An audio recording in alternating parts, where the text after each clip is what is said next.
I've got a little rotten wood around the my garage door entry where it's kind of typical on an exterior door at the very bottom, especially when you get a lot of water around it. And I'm going to do a little repair on that. I'm going to cut out about 18 or 20 inches of the brick mold and about 16 inches of the door casing and repair it.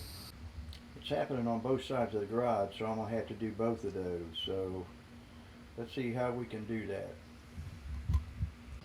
I'm going to measure up 20 inches from the base and take my speed square and mark it.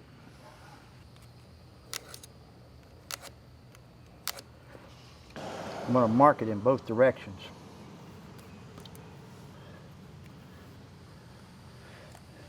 Then I'll take my multi-tool and make a cut across there and just knock this part of it out. So I've got my multi-tool here. It's just a old Arbor Freight Chicago. I bought it several years ago, but I bought a real good blade because it's sharp. It's like cutting through butter with this thing. Anyway, you're going to just score the line.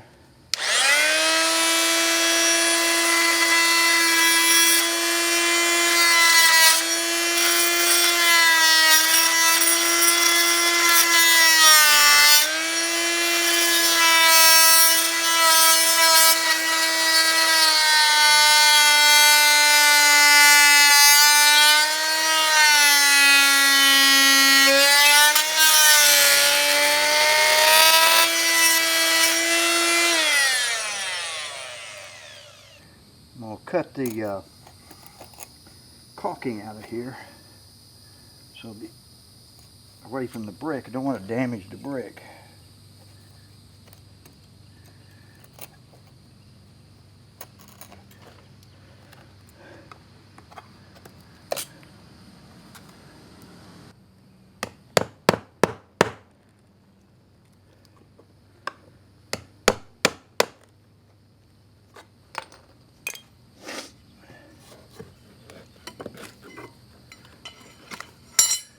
There, you can see how that was. It's quite a ways up there, wicked all the way up into there. So, and I've got another piece of brick mold that I'll be able to put right back in there. I'm going to take my square and mark the 2x6 about 2-3 inches lower. So, and then I'll cut it out.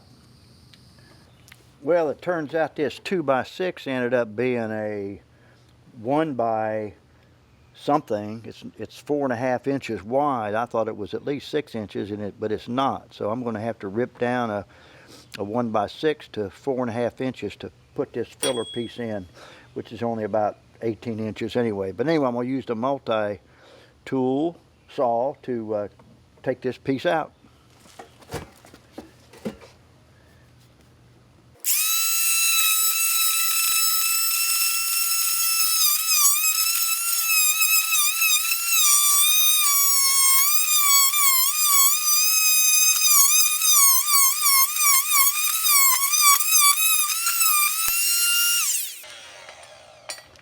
Got a little nick on there, but that'll cover with caulk and paint. You never know it's there. So, but anyway, I'm gonna have to dig that out.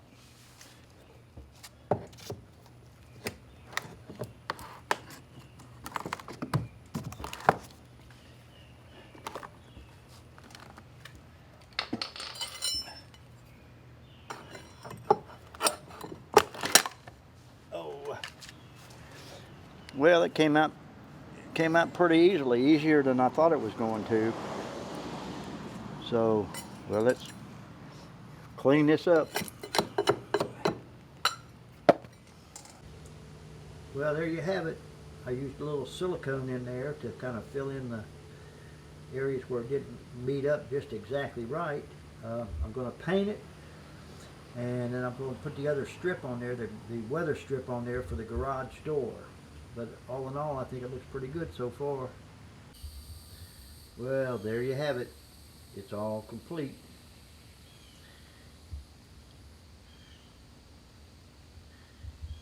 and but it still looks like a patch. So now I'm working on the other side. I've already done the deconstruction with the fascia board and the brick mold, and we're going to add, had to add some shims in the back in order to bring it out to meet the other board, but it looks pretty good.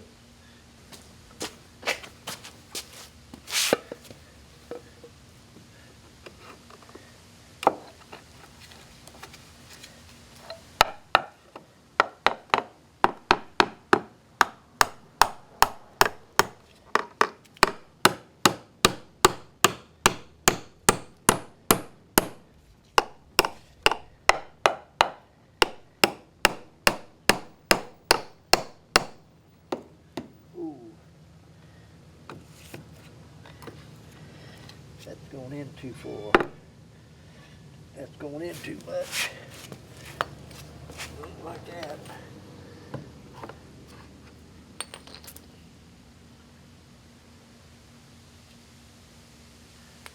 to bring it out.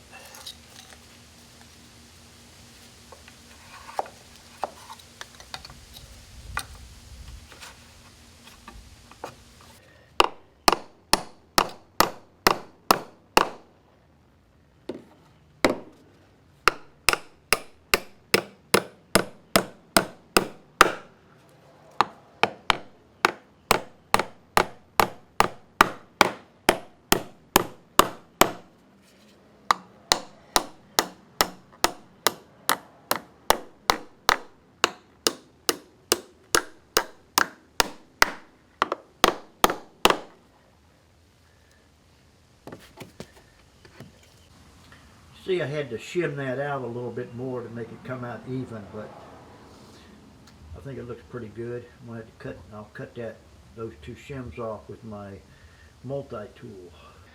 Okay, so I got my brick mold cut a little short on the bottom because I don't want water to get up under it.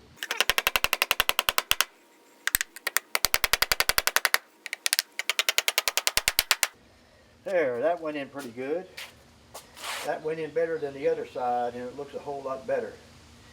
By the time I put a little caulk on it, it'll look brand new. Well, this side turned out a whole lot better than the other side. I guess I learned on the other one.